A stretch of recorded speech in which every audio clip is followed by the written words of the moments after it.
Hello everyone. कौन सा एक ऐसा प्रोडक्ट है जिसको लगाने से मैं रिंकल्स, पिगमेंटेशन, एजिंग सब प्रिवेंट कर सकती हूँ? है जवाब आपके पास? Yes, the good old sunscreen. So आज का वीडियो है सनस्क्रीन के ऊपर। ध्यान से सुनना, बिकॉज मैं बेसिक्स ऑफ सनस्क्रीन्स एड्रेस करने जा रही हूँ। बिकॉज बहुत लोग कंफ्यूज रहते हैं कि कैसी सनस्क्रीन यूज़ करनी चाहिए, सनस्क्रीन हमें यूज़ ही क्यों करनी चाहिए, और मैं कैसे डिसाइड करूँ कि 30 SPF लूँ या 50 SPF। तो ज़रूर एंड तक इस वीडियो को देखना।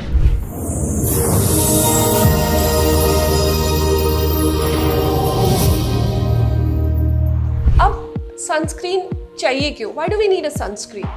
बेसिकली जो सन की रेज है वो हमारी स्किन को बहुत डैमेज करती है। उसके 3 कंपोनेंट्स हैं, अल्ट्रावायलेट रेज, हमारी visible light and the infrared rays. Ultraviolet में UVA, UVB और UVC। विजिबल लाइट में द ब्लू लाइट और इंफ्रारेड जो हीट हमारे घरों में ट्रैप हो जाती है, डिवाइसेस से आती है, वो भी पिगमेंटेशन कॉज करती है। अब जो अल्ट्रावायलेट रेज की बात करते हैं, UVC यूजुअली रिफ्लेक्ट हो जाती है हमारे ओजोन लेयर की वजह से, पर UVA और UVB दोनों ही डैमेजिंग इफेक्ट्स क्रिएट करती है। UVB बर्न्स कॉज कर सकती है और UVA pigmentation, ageing, tanning, wrinkling, ये सारी प्रॉब्लम्स कॉज करती है। जब हम आते हैं विजिबल लाइट में, तो उसमें जो ब्लू लाइट है, जो इसको हम HEV भी कहते हैं, वो सबसे ज़्यादा स्किन को डैमेज करती है रिंकल्स एंड पिगमेंटेशन के लिए। ब्लू लाइट सिर्फ हमारे विजिबल लाइट से नहीं आती, हमारे डिवाइसेस से आती है, हमारे फोन्स, हमारे लैपटॉप्स, हमारी TV स्क्रीन्स, इससे भी आती है। न्यूअर स्टडीज़ इसको सब्सटैंशिएट करती हैं और हमें बताती हैं कि हमें इस लाइट से भी प्रोटेक्शन चाहिए। फिर आती है हमारी इंफ्रारेड, यानी कि वो रेज जो हीट को ट्रैप करती है। जब घरों के अंदर हीट ट्रैप हो जाती है किसी डिवाइसेस की वजह से, कुकिंग की वजह से, जब आप गैस के पास जाते हैं, ये भी हमारे स्किन में पिगमेंटेशन एंड एजिंग कॉज करती है। तो इन सब को ही बचाने के लिए हमें यूज़ करना चाहिए सनस्क्रीन। सनस्क्रीन्स 2 तरह के होते हैं, एक मिनरल सनस्क्रीन्स और एक केमिकल सनस्क्रीन्स। मिनरल सनस्क्रीन्स में मेन कंपोनेंट होता है zinc oxide and titanium oxide, और वो एक फिजिकल बैरियर कर देते हैं। आपने ज़रूर मैचेस में देखा होगा, वो क्रिकेटर्स लगाते हैं ना वाइट सा अपने फेस पे, वो एक्चुअली फिजिकल ब्लॉकर है। जैसे ही सन की रेज आएंगी वो वहाँ से रिफ्लेक्ट हो जाएंगी और स्किन को डैमेज नहीं होगा। सेकेंड कैटेगरी आती है केमिकल सनस्क्रीन्स की, जो ऐसे केमिकल्स यूज़ करते हैं जो कि सन की डैमेजिंग रेज को एब्जॉर्ब करके हीट में ट्रांसफ़र कर देते हैं और हमारी स्किन को प्रोटेक्ट कर लेते हैं। ये बेसिक टाइप्स ऑफ सनस्क्रीन्स है। अब मैं कैसी सनस्क्रीन को सिलेक्ट करूं? इसको सिलेक्ट करने के लिए मैंने बहुत सिंपल पैरामीटर्स आपको बता रही हूँ, आप उनको फॉलो करिए और आप एक सनस्क्रीन को इजीली चूज कर सकते हैं। सबसे पहले नेचर ऑफ सनस्क्रीन, यानी कि वो फिजिकल ब्लॉकर है या केमिकल ब्लॉकर है। अगर आपको ड्राइनेस है, आपको सेंसिटिविटी है, आपकी स्किन बहुत ज़्यादा एलर्जी प्रोन है, तब आप बिना सोचे फिजिकल ब्लॉकर को पिकअप करिए।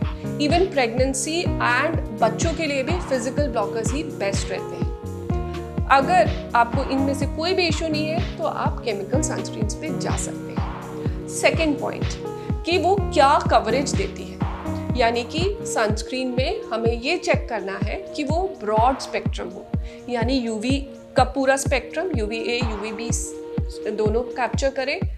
सेकेंडली, हमारा HEV ब्लू लाइट फिल्टर हो उसमें, और IR प्रोटेक्शन यानी इंफ्रारेड। ये चीज़ें भी उसके अंदर, इन चीज़ों से हमें प्रोटेक्शन मिलनी चाहिए। तो जब आप सनस्क्रीन खरीदो तो उस पर चेक करो कि इसमें ये लिखा है या नहीं लिखा है। Third, SPF, sun protection factor. Sun protection factor बहुत ज़रूरी है जब आप एक सनस्क्रीन को चूज़ कर रहे हैं। अब SPF 30 आपको 97% UVB रे से बचाता है और SPF 50 98% बचाता है UVB से, और UVA प्रोटेक्शन हमेशा 1/3 ऑफ UVB रहता है। ठीक है, तो अगर आप 30 ले रहे हो और उसकी कॉस्ट कम है और 50 ले रहे हो उसकी कॉस्ट बहुत ज़्यादा है, तो 30 इज गुड इनफ, बिकॉज सिर्फ 1% का ही फर्क है ना, तो आप 30 यूज करिए।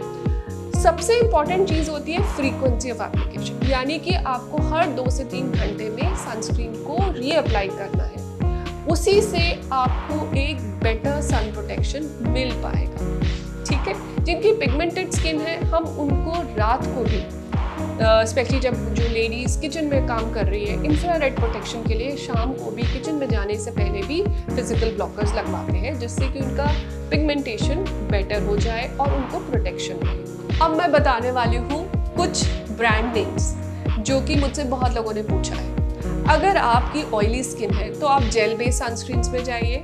इसमें हमारे ऑप्शंस हैं जैसे acne UV gel, at cross gel, sun cross, ये सारे इस कैटेगरी में आते हैं। यहाँ पर सिलिकॉन बेस्ड सनस्क्रीन्स भी अवेलेबल है ऑयली स्किन के लिए, बट कई बार मैंने देखा है कि उससे थोड़े एक्ने इंक्रीज हो जाते हैं, तो आई स्टिक टू जेल्स। अब सेकेंड कैटेगरी है जिनकी ड्राई स्किन है। ड्राई स्किन के लिए लोशन बेस्ड सनस्क्रीन्स पे जाइए। लोशन बेस्ड सनस्क्रीन्स में सनट्रेस आता है, आपका एट क्रॉस लोशन बेस्ड सनस्क्रीन्स आता है। और अगर आप उन लोगों में से हैं जिनको एक बेबी क्रीम लुक चाहिए, तो फिजिकल सनस्क्रीन्स विद टिंट्स बहुत इन है आजकल, जैसे कि फोटोन टिंट, बायोडर्मा का फोटोडर्म रेंज, ये सारे जो रेंज है इसके अंदर टिंट ऑप्शंस आते हैं। तो आपका सनस्क्रीन भी हो गया और आपको एक टिंटेड लुक भी मिल गई, जिससे आपको मेकअप नहीं लगाना पड़ता। So these options are very good. अब सबसे मेन चीज़ है सनस्क्रीन लगाना। इतनी सारी इन्फॉर्मेशन मैंने आपको इसलिए बताई है कि आप सनस्क्रीन को यूज़ करें। सनस्क्रीन एक बहुत it can be very very useful to prevent all the signs of aging and pigmentation. And because हम एक इंडियन स्किन टोन है, पिगमेंटेशन का कॉज, पिगमेंटेशन की प्रॉब्लम हर दूसरे इंसान को है, तो प्रोटेक्शन और prevention is the best treatment for pigmentation. So forget everything but don't forget your sunscreen.